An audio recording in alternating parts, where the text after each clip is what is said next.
like to start with a small round of introductions from the GD Land Centers, starting with Ghana, Tanzania, and then Washington.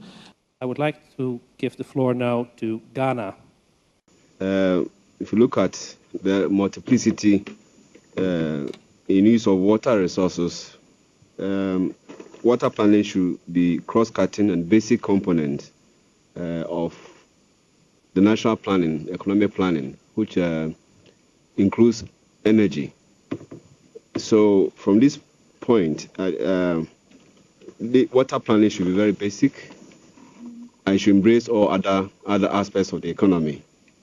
And therefore, it should be considered in tandem with other activities which we plan for national development.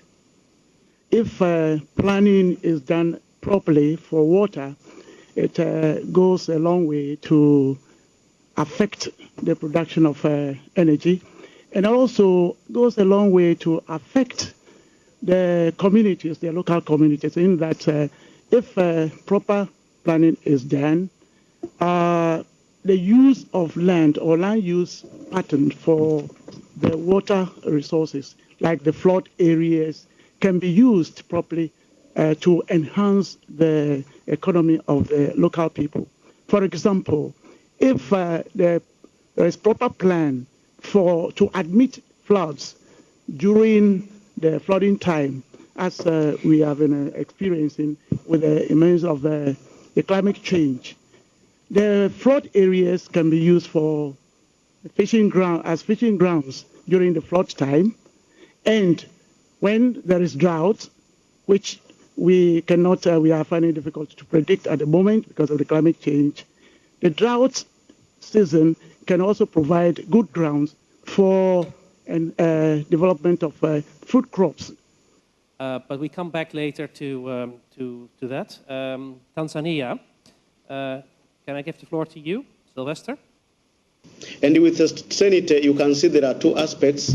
When you talk of availability of water, there is the water resource management on one aspect and the climate aspect on the other side. Of course, we cannot do very much on the climate aspect, but what we can do much is on the water resources management. And when it comes to energy or water planning, the first one should be on the water planning. As the colleagues from Ghana have said, we have to establish the available water resource.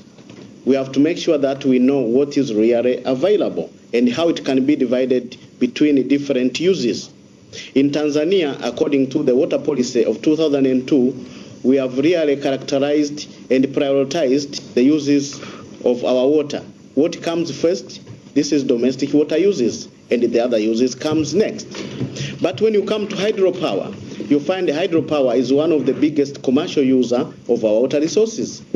And therefore, in my case, I find that energy planning, in the case of the hydropower, these are the biggest users, and they benefit a lot from this water resource management. Therefore, I find that before you do any energy planning, you have to contact the water resource management unit to see what is really available after taking all the other priority uses like the domestic and other industrial uses. Thank you very much. Washington, can we have your reflection? We have to start asking ourselves questions about what kind of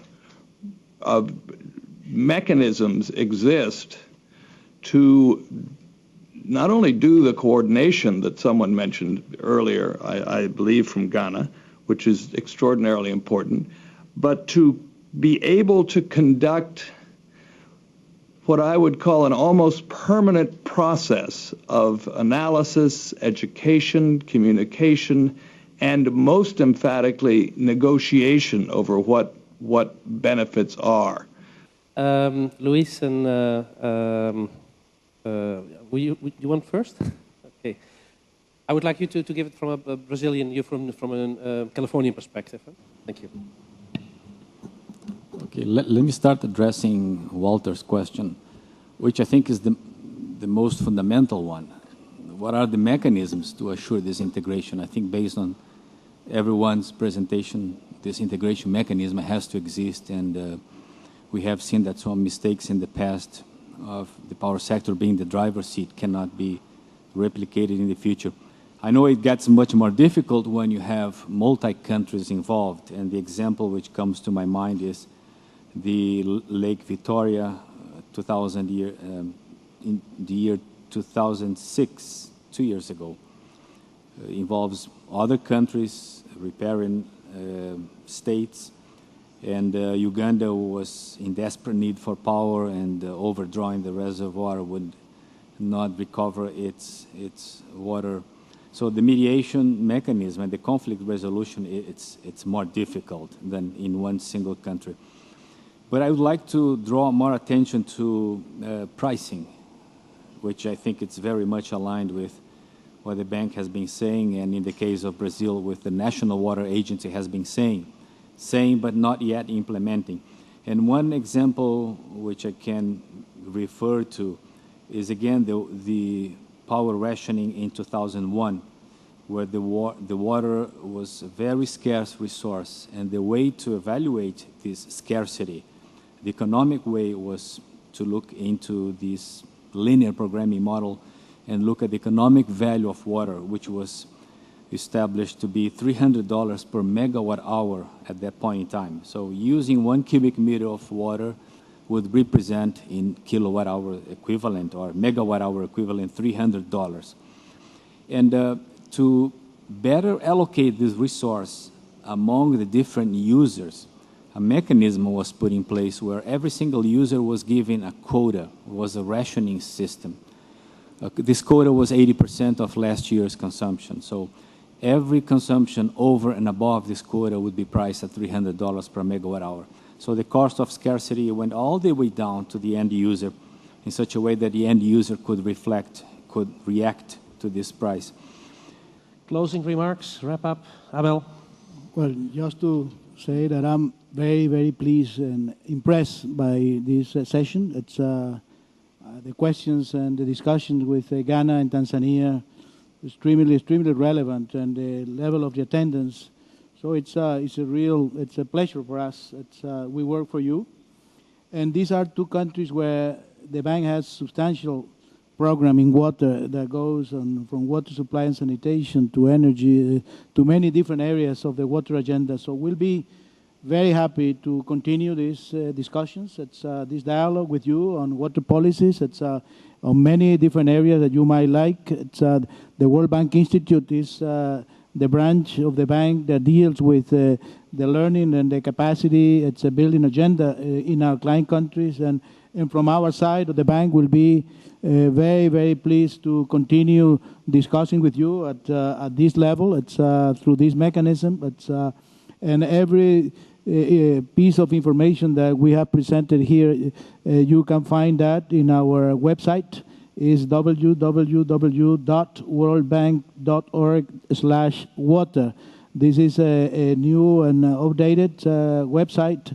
Most of the data and reports that we have mentioned here, including the one that Luis Maurer just mentioned on Brazil licensing, is there, and you can download it easily.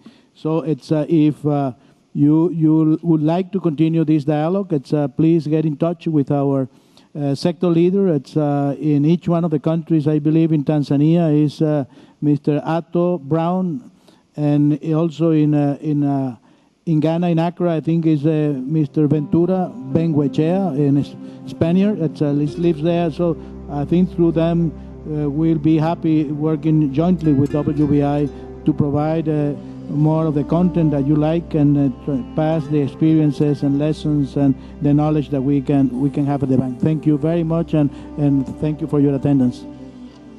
Abel, thank you for your valuable contribution again.